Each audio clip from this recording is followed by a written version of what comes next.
Truth about Jamaica's money. Money is a very influential economic measure of value and a commodity that is exchanged in return for goods or services. A nation's money is the driving force behind all commercial activities within that country. The scope of influence of money is widely known, and so, people conveniently assume that their government produce money under very regulated conditions.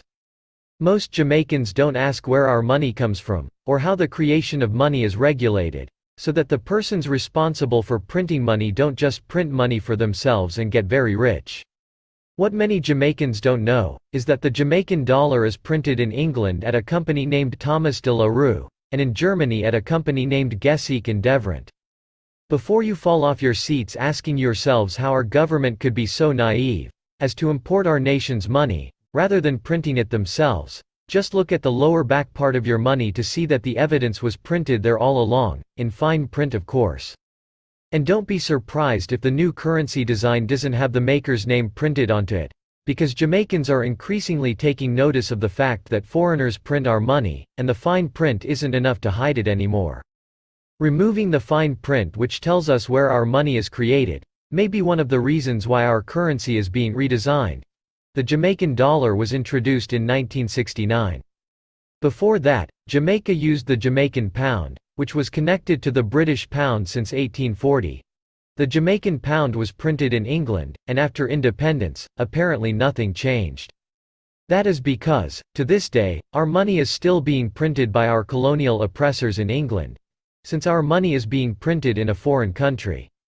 You would expect that the Jamaican government would see to it that the process of creating our money is well regulated, so that the company of Thomas de la Rue and Gesseek and Devrient don't print our money and use it to buy property in Jamaica, foreign currency or whatever they feel like, since the companies that print money are the most lucrative place for fraud to develop. Remember that the persons printing our nation's money are just people, and therefore, they will be tempted to print some for their personal benefit. It's just an obvious possibility that we take for granted. Another puzzling question is, how does the government of Jamaica pay for the services of a privately owned company to print our nation's currency? They definitely can't use money, since they are paying for the printing of that same money. Remember, Thomas de la Rue and Gesseek and Devrient are businesses owned by business people, who are in it to make a profit. So, how do they get paid to print money for Jamaica? Why is the government of Jamaica allowing a profit-driven foreign company to print the paper money of Jamaica? And does that mean that we are not independent, since the Jamaican government is importing money from the same colonial nation that used to print our money before independence?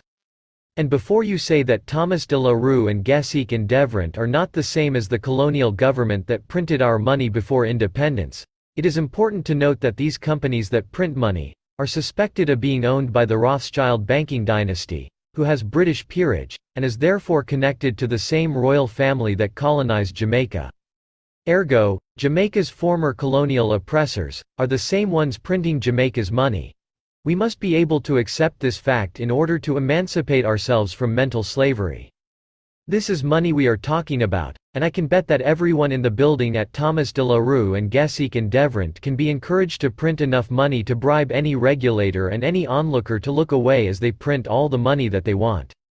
So, the act of printing our currency at a privately owned company, in a foreign country, poses an obvious conflict of interest, and also constitute a high-level national security concern.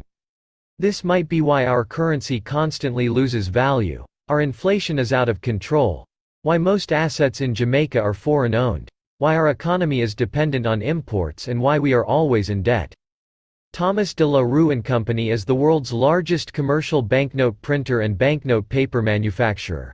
This Rothschild subsidiary prints the currency of all of 150 of the 195 nations of the world.